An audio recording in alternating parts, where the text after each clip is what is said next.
Oh, look at that, look at that, look at that. All right, we just ended class, and you're going to be doing this homework here based on notes 12 to 13. So let me give you a little guidance. I might help you with it. Watch it through. We'll go through this in class too, but at least watching on like 1.25 or something. All right, let's go over here. Let's see what's happening. When we had left off was right here. Moving eastward, which is a big one. Moving east. Moving was velocity. East we defined as positive. On a velocity graph, velocity is a direct read. So here it was moving east. We found it was from 0 to 4 seconds, and then again from 10 through 24.3 seconds. So that's all that one was. From 0 to 4 seconds, and then from 10 to 24.3 seconds.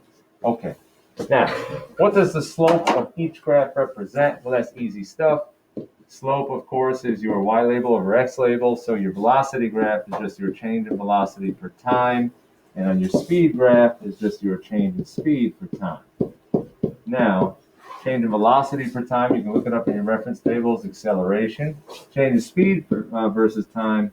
Change in speed over time can be the same thing. However, in this case, it is our scalar acceleration. This is what we call magnitude of acceleration. So a couple people were asking about this. The two of these are different in that this one is based on change in velocity and has a direction associated with it. This one is based on change in speed. There is no direction associated with it. And so it is less than acceleration. It is less information, less rich. It provides less to you. And so we give it the name magnitude of acceleration. And all that means right there is where this one might be, for example, I'm making up a number, 3.5 meters per second squared east. This one might then just be 3.5 meters per second squared. No direction provided at all. So I'm going to cut those out because those don't actually match this problem. I get down here. Well, what do we want? Acceleration. How do we get it from the graph? Slope. So I'll show you just one of them, and the rest, it's all the same stuff. It's easy stuff. Slope, of course, is always just your rise over run. And as we did with the displacement graph, choose two locations. So from 2 to 4 seconds, come up here. At 2 seconds, let's switch up our coloring. At 2 seconds, it is here. At 4 seconds, it is here. So rise is actually a -1. Run is 2. -1 meter per second and 2 seconds. So this is just going to be slope. Here's a full 2-point format if you wanted to. -1 meter per second over 2 seconds.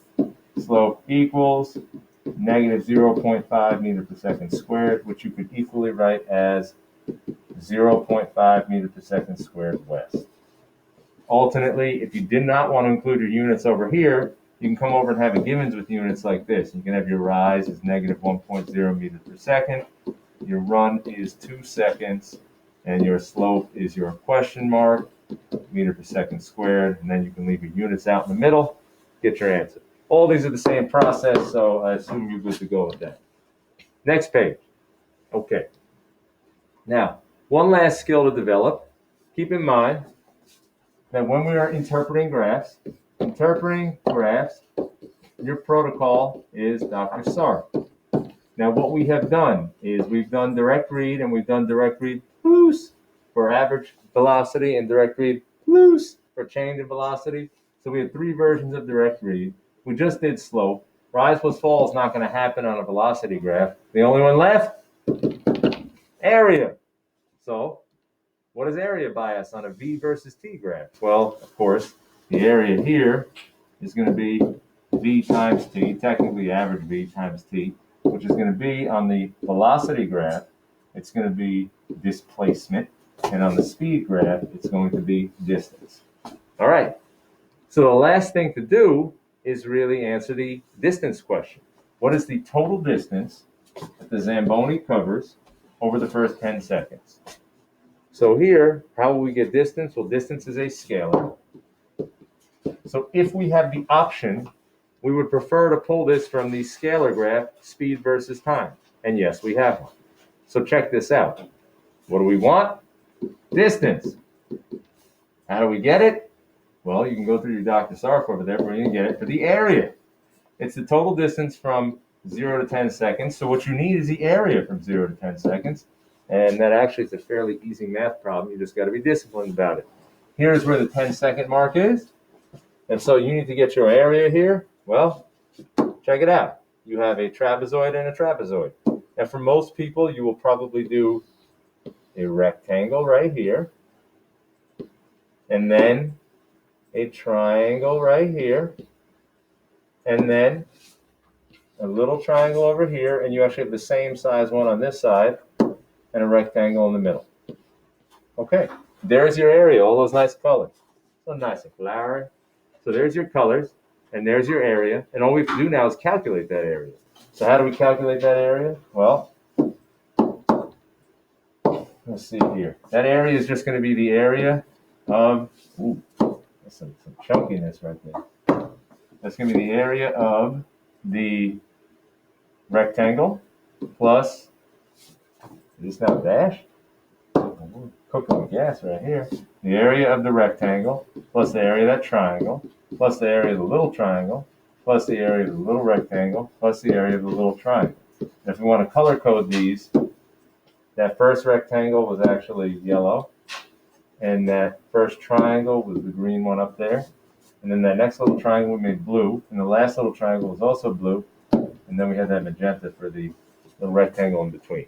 So if you need to show your work on this, you need to set this all up. Really, you should have your area equation on point. And let's go over here. Oh, that's not it. So this would really be area equals, this is a base times height from 0 to 2 seconds, plus a 1/2 base times height from 2 to 4 seconds, plus a 1/2 base times height from 4 to 6 seconds, plus a base times height from 6 to 8 seconds, plus a 1/2 base times height from 8 to 10 seconds. Alternately, some of you will just see this as two trapezoids, and that's fine. Just to give you a heads up on what the trapezoid would look like. Okay, that's nice. You would basically have your area from 0 to 10. Give me the area of that first trapezoid plus the area of that second trapezoid, which of course would be a 1/2 base 1 plus base 2, not over, times height, plus 1/2 base 1 plus base 2 times that height as well. So I'll show you those in a second. Let's come back over to this one. Where were we? On this color? Maybe it's this color. Okay, so we just run our numbers up here. You see, very easy to look up the graph. The base here is 2, and the height here is 1. So 2 times 1 is just 2. And I'm going to jump right to it. And the unit comes out there. It's seconds times meters per second. Comes out to meters. Plus base of 2, height of 1, then half of that. 2 times 1 times half. 2 times 1 is 2, times half is 1 meter. Plus this little blue one, base of 2, height of half. 2 times half is 1, and then half of that is the triangle, so it's half meter. And then this one on the end was the same as that one. And then in the middle, you have a rectangle, a base of 2, and a height of half. 2 times half is just 1 meter. Put them all together. 2 plus 1 is 3, 3.5, 4.5, 5 meters. Boom. There's your distance. If you did it with the trapezoid method, this will work out equally well. Good. Let's see if we can see the trapezoid and draw this at the same time. This will be 1/2. Your bases are what's parallel. So this is base 1 and base 2, or the other way around, it doesn't matter. So that's 4 plus 2, 4 plus 2 times the height of 1, plus 1/2. This one is base 1, and this one is base 2. The parallel sides of the bases. So that's 4 to 10. That's 6 plus 2 times height of half. And if you do that math, 4 plus 2 is 6. Half of 6 is 3. Plus 6 plus 2 is 8. Half of 8 is 4, and half of 4 is 2. You get the same exact 5 meters. So now those are distances, so they don't have a unit. They don't have a direction. They have a unit.